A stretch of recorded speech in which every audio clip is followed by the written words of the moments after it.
a once booming industry close to collapse. Machines used for making fabric from yarn sold as metal scrap.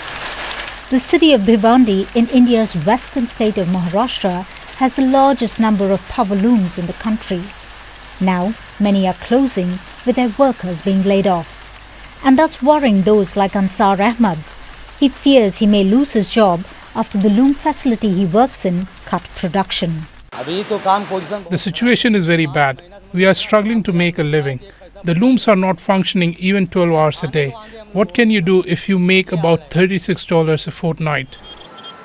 In 2015, India changed the way it measures its economic output.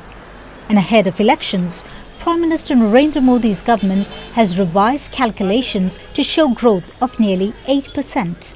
Yet, millions of people are without jobs. A report by International Labour Organization and Institute of Human Development says the youth in India accounts for nearly 83% of its unemployed population.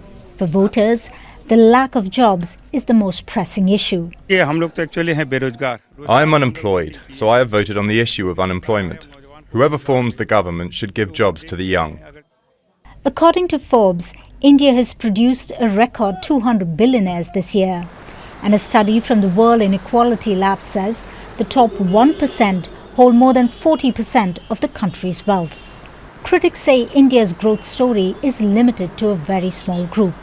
But the BJP government says it's lifted millions of people out of what it calls the below poverty line group, or BPL. Inequality will always be there.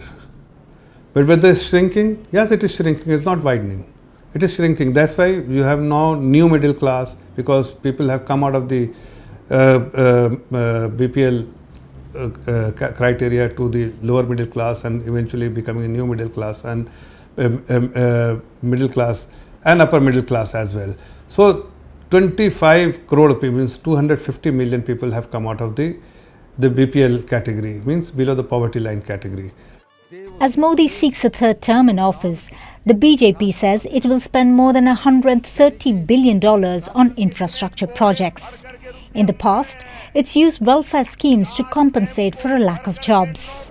But in 2016, it launched a demonetization policy, changing its currency overnight. That affected millions of people in a cash-dependent economy. 4 years later, a COVID-19 lockdown hit the economy hard and led to a further loss of livelihoods. But despite that, the International Monetary Fund says India is the world's fastest growing economy. Yet, experts say its high GDP masks several challenges. So at the moment, we are riding an investment wave. But investment waves taper out, because at the end of the day, whoever has invested, he needs to sell his products. And that can only come from consumption. So on the longer term, we are on a slightly sticky wicket. The BJP has highlighted the performance of India's economy in its election manifesto.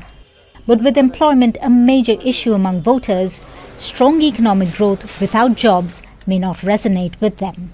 Um-e-Kulsoom, Shariff, Al Jazeera.